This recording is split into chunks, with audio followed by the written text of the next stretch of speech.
So I'm not really sure what's going on with this video. It was supposed to have one cohesive theme, and then when I was training in the gym, I decided that I was going to add 3 extra tips that don't have anything to do with anything, because I was feeling it, I guess. Do I really look like a guy with a plan? So yeah, here's what came of that. A person who thinks all the time has nothing to think about except thoughts. So, he loses touch with reality and lives in a world of illusions. I'm gonna make it. I know you've been expecting me. Turn on the cameras, take another scene.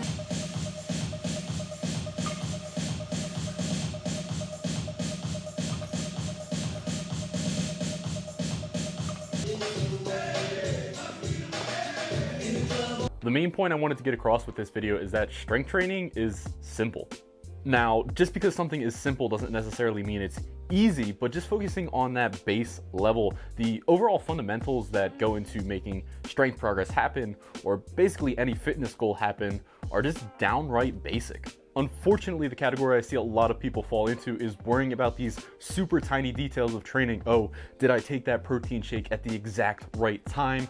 Was my bench suffering because my wrist angle is off by 2 degrees? Is this one back exercise better than this one back exercise? Just tiny minute details where it's like, sure, technically this stuff does have answers. One thing could be minimally more optimal than the other.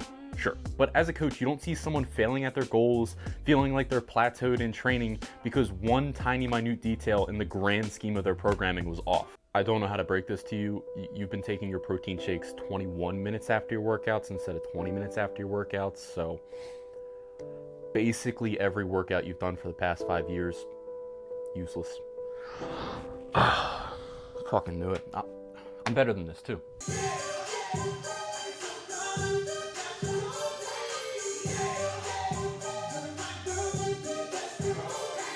So if you're wondering why the curved bar, I'm just following the golden rule of new gym equipment.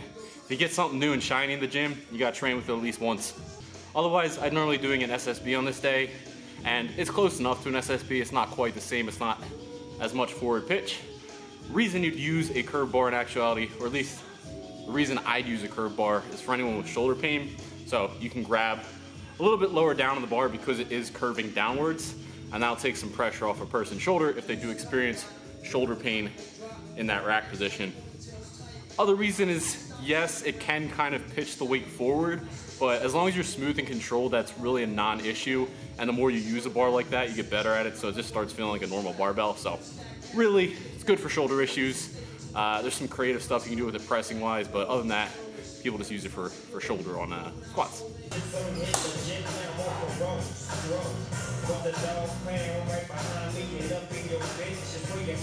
Trouble with fitness progress is always because someone has a glaring problem with one of the basic fundamentals of training progress. A solid example I can give of this is, people have a weight loss goal and they'll come up to you all the time as a trainer and be like, look, I've been eating less and I'm not losing any weight. And instead of trying to give them an emotional response to the phrase eating less, my question is always, okay, if you're eating less, how many calories are you eating in a day around? And how many calories is your daily maintenance calories? And when you throw that question out, 8 out of 10 people aren't going to be able to respond. So their problem is now they believe they're eating less on a daily basis, but if they aren't losing weight, very simply and undeniably, they are not in a caloric deficit, so they're not losing weight. Because this person does truly believe they're eating less each day, they're negating the simple answer to their question, which is this: they're simply not in a caloric deficit, and now they look to more complicated answers to why they may not be losing weight. They may be thinking, oh, it's because I'm not eating these certain foods over these certain foods. Maybe I'm just not on the right diet yet for losing weight. Or they start thinking things like, well, I have to eat certain things at certain times to lose weight. So you can see how this gets out of hand. There's a very simple answer to their question, and they're looking to all these tiny, minute details for why their progress is failing.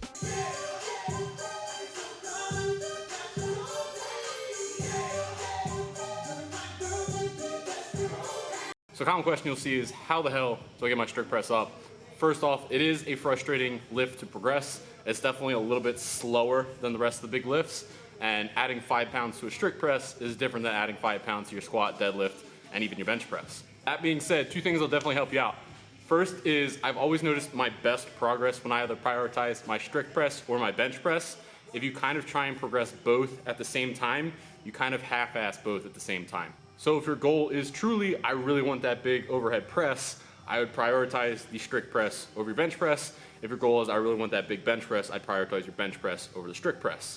Cool thing to note is even if in a block where I'm really prioritizing strict press and I might even be benching like once or twice a week and that's it, meanwhile I'll be strict pressing 4 times a week, the strict overhead press really translates well into bench press. And that's just anecdotal, but you'll see that for a lot of trainees, the strict press will really help out their bench press. However, if you're training the bench press really aggressively, it usually doesn't carry over to your strict press as much, unfortunately. Again, that's completely anecdotal, that's some bro science for you, but a lot of people do experience that where their strict press will carry over really well to their bench press, so good thing to keep in mind. The other thing is to really try and keep the bar as close to your face as possible when you're driving up. A lot of people will drive out and up in that kind of arch, and you're basically trying to run as close to your face as possible to directly over your shoulders for that lockout. You may sacrifice your chin at one point for that technique, but the closer you can kind of get that bar to your face, the closer you can kind of cut that distance to make it a straight line press, the easier the press is going to feel. And if you get it down pat, you're going to feel that difference almost immediately. You'll even see me turn my hat around when I get to my heavier attempts, and it's not for the cool guy factor. I literally just don't want to have to think about the bar catching my hat on the way up.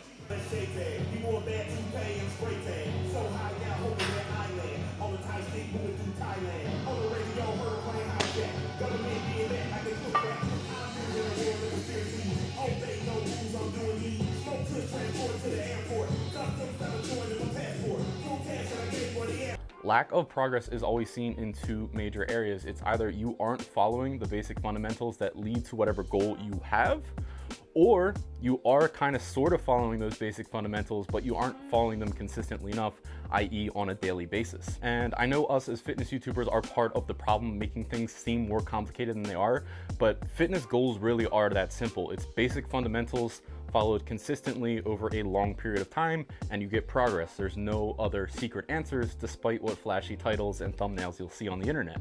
When I believe these tiny little micro details actually do come into play is when you're talking about someone that is a super high level competitor.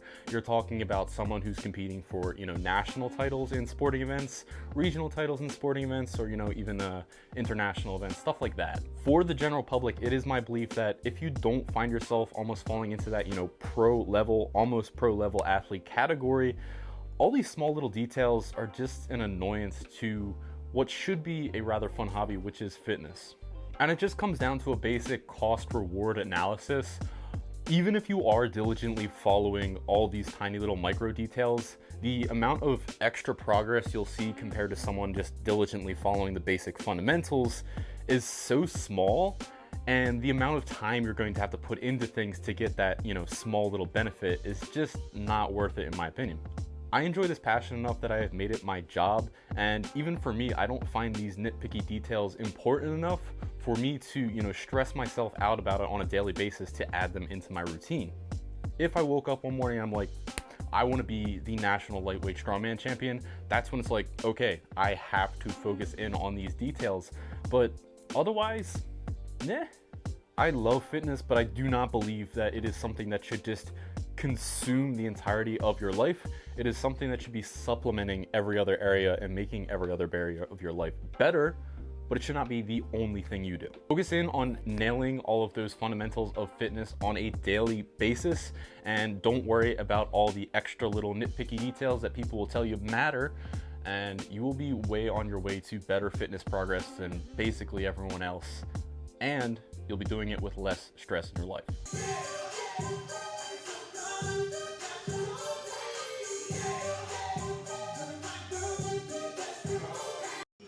Last tip, and if you hadn't noticed, no, none of these tips have anything to do with each other. This is something I picked up during my finals weeks for college. It has to do with programming. So anytime I knew I was going to be in a particularly stressful period of time, in this case it was just finals week where I was always studying, really stressed out about grades and all that kind of stuff, I just programmed, and even if it was for 3 or 4 weeks, a period of hypertrophy or does a period of higher volume? And I'm bringing this up obviously because of this quarantine situation. As soon as I kind of noticed we wouldn't know what would be happening week to week, I immediately went to this high volume hypertrophy programming.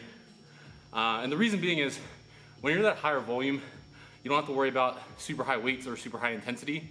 You're just getting in a whole bunch of good volume. And one, this takes some mentality away from your training, so you don't have to be coming in hyper focused like you do for your normal strength training when you have to hit a heavy single, heavy sets of 5s, 4s, or 3s.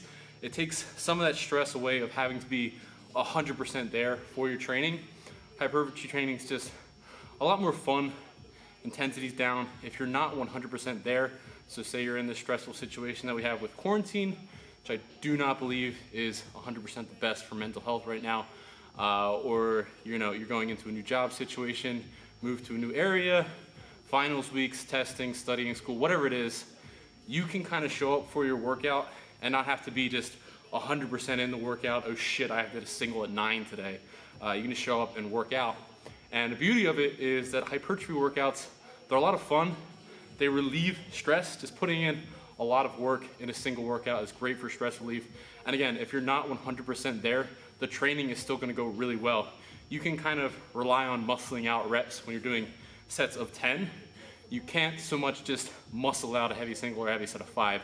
You really have to be 100% there, and if your technique's not 100% there, or more so you're focusing there to make sure the technique's 100% there, it's a lot harder. So for situations like this, I do like doing that, even if it's for a 3 or 4 week period.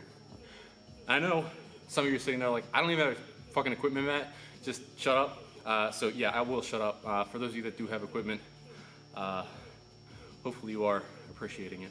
That'll be all for this one, gang. Thanks so much for watching. Hope to catch you all in another video. See y'all next time.